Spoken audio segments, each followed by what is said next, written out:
சொன்னார்கள். இயேசு பிரதியுத்தரமாய், என்னை நானே மகிமைப்படுத்தினால் அந்த மகிமை வீணாயிருக்கும். என் பிதா என்னை மகிமைப்படுத்துகிறவர், அவரை உங்கள் தேவனுக்கு நீங்கள் சொல்கிறீர்கள். ஆயினும் நீங்கள் அவரை அறியவில்லை, நான் அவரை அறிந்திருக்கிறேன். அவரை அறியேன் என்று சொல்வேனாகில் உங்களைப் போல நானும் பொய்யனாக இருப்பேன். அவரை நான் அறிந்து அவருடைய வார்த்தையை கை கொண்டிருக்கிறேன். வார்த்தை அழகா சொல்லுது. இந்த ஜனங்கள் இயேசுவை என்ன சொன்னாங்க? இயேசு சொல்றாரு, என் வார்த்தைகளை கை கொண்டா. என்ன சொல்றாரு? என் வார்த்தைகளை கை கொண்டா எந்தெந்தைக்கும் மரணத்தை காண்பதில்லை, மரணத்தை ருசி பார்ப்பதில்லை என்று அவர் பிரசங்கம் பண்ணும்போது அவருடைய வார்த்தையை கேட்ட யூத மக்கள் என்ன சொல்றாங்க? ஆபிரகாம் இருந்தாரு, தீர்க்கதரிசிகள்லாம் இருந்தாங்க, அவங்கெல்லாம் மறிச்சிட்டாங்க. ஆனா நீ என்ன சொல்ற? என் வார்த்தையை கை கொண்டா மரணத்தை காண்பதில்லைன்னு சொல்றியே, அவங்கள காட்டுல நீ பெரியாரா? அவங்கள காட்டுல நீ விசேஷமானவரா அப்படின்னு கேட்கிறாங்க. அப்பதான் சொல்றாரு, ஆபிரகாம பார்க்கல நான் பெரியாரியா? ஆபிரகாமே என்னுடைய நாளை காண ஆசையா இருந்தான், கண்டு என்ன செய்தான்? அறிவுறுந்தான்னு அடுத்த வசனங்கள் பின்னாடி இந்த வசனங்கள் சொல்றேன். அப்ப ஆபிரகாம் உண்டாக்கினதே அவர் தான். ஆபிரகாமுக்கு வாக்குத்தத்தங்களை கொடுத்து உன் சந்ததிக்குள்ள பூமியில் உள்ள வம்சங்களை எல்லாம் நான் ஆசீர்வதிப்பேன் வாக்கு கொடுத்தது அவர் தான். இப்ப அவரே மாம்சத்துல நிற்கிறாரு, நின்று சொல்றாரு, என் வார்த்தைகளை ஒருவன் கை கொண்டால் அவன் என்றென்றைக்கும் மரணத்தை ருசி பார்ப்பதில்லை, மரணத்தை காண்பதில்லை, அவன் நித்திய ஜீவன் உள்ளவனாய் வாழ்ந்து கொண்டிருப்பான் என்று சொல்றார். அவர் சொல்லும் போதுதான் அவங்க சொல்றாங்க, நீ பிசாசு முடிச்சவன். இன்னைக்கு இந்த வார்த்தையை பிரசங்கம் நம்மளே இப்படிதான் சொல்லுவேன். நம்ம இந்த வார்த்தையை நீ மறிக்கவே மாட்டேன் அப்படின்னு போய் அப்படியே சொல்லுவோம். சொன்னோம்னா நம்ம சொல்லுவாங்க, நீ பிசாசு முடிச்சிருக்க மாதிரி மறிச்ச செத்துட்டு இருக்காங்க, நீ புதுசா ஏதோ சொல்ற. நான் புதுசா தான் சொல்றேன், இது நூதன உபதேசம் கிடையாது. இது ஏற்கனவே இயேசு கிறிஸ்து சொல்லி வச்சிருக்கிற உபதேசம்.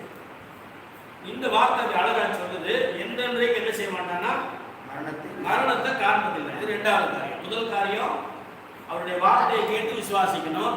ரெண்டாவது அவர் அறிந்து அவருடைய வார்த்தையை கை கொள்ளணும். மூணாவது காரியம் வாசிங்க, 1 யோவான் 3:14.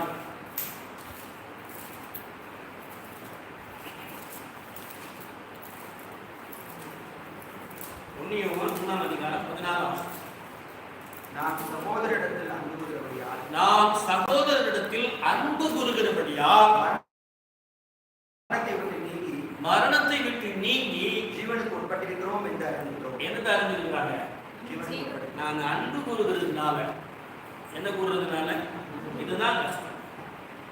விசுவாசம், நம்பிக்கை, அன்பு, இம்மூன்றும் நிலைத்திருக்கிறது. இவைகளின் அன்பே.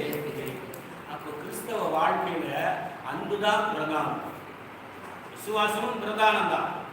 விசுவாசம் எதுக்கிறதுக்கு அன்பு முக்கியம், விசுவாசம் முக்கியம். தேவனை தேடுறதுக்கு விசுவாசம் முக்கியம். ஆனால் கிறிஸ்துவை ஏற்றுக்கொண்டதுக்கு பின்பதாக எது முக்கியமா மாறுது? அன்புதான். அன்பே பிரதானம் பாடம், அன்பே பிரதானம் பாடம். அன்பு இல்லைன்னா நான் மரணத்தை சந்திச்சுக்கணும். எனக்கு அன்பு இருந்துச்சுன்னா நான் மரணத்தை என்ன செய்யறேன்? அன்பு இல்லை. ஆண்டவர் என்ன சொல்றாரு? உன்னிடத்தில் அன்பு கூறுகிறது போல பிறரிடத்தில் என்ன செய்யும்? இது என்ன வசனம்? பழைய ஏற்பாட்டு வசனமா புதிய ஏற்பாட்டு வசனம்? பழைய ஏற்பாட்டு வசனம். புதிய ஏற்பாட்டு வசனம் என்ன சொல்லுது?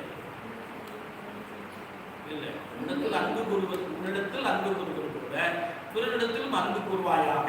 இது பழைய உபதேசம், பழைய உடன்படிக்கையின் உபதேசம். புதிய உடன்படிக்கையின் உபதேசம் எது?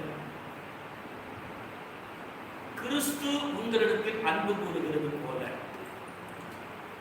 வசனம் சொல்லுது, கிறிஸ்து உங்களிடத்தில் அன்பு கூறுகிறது போல நீங்களும் பிறரிடத்தில் அன்பாயிருங்கள். நான் என் பிதாவினிடத்தில் அன்பாயிருக்கிறது போல உங்களிடத்திலும் அன்பாயிருக்கிறேன். நாம் எல்லாரும் ஒருவருக்கு ஒருவர் அன்புள்ளவர்களாக இருப்போம். அன்புதான் நான் கொடுக்கிற கட்டளை, அதுதான் கற்பனை. இது ஆதி முதல் இருந்தது, இதுதான் நீங்க கை கொள்ளணும் அப்படின்னு முழுசு சொல்ற. அன்பில்லாத தேவனை அறியா. பூரண அன்பு பயத்தை புறம்பே தள்ளும். அப்ப அன்பு என்கிற வார்த்தைக்கு நீங்களும் நானும் கடனாளிகளாக யாரா இருக்கிறோம்? கடன் வாங்கிருக்கோம். ஏன்னா இயேசு நம் மீது அன்பு கூர்ந்துதான் நமக்காக சிலுவையில ஜீவனை கொடுத்தார். அப்ப அவர் நம்ம சாக வேண்டிய இடத்துல அவர் செத்ததுனால நாமும்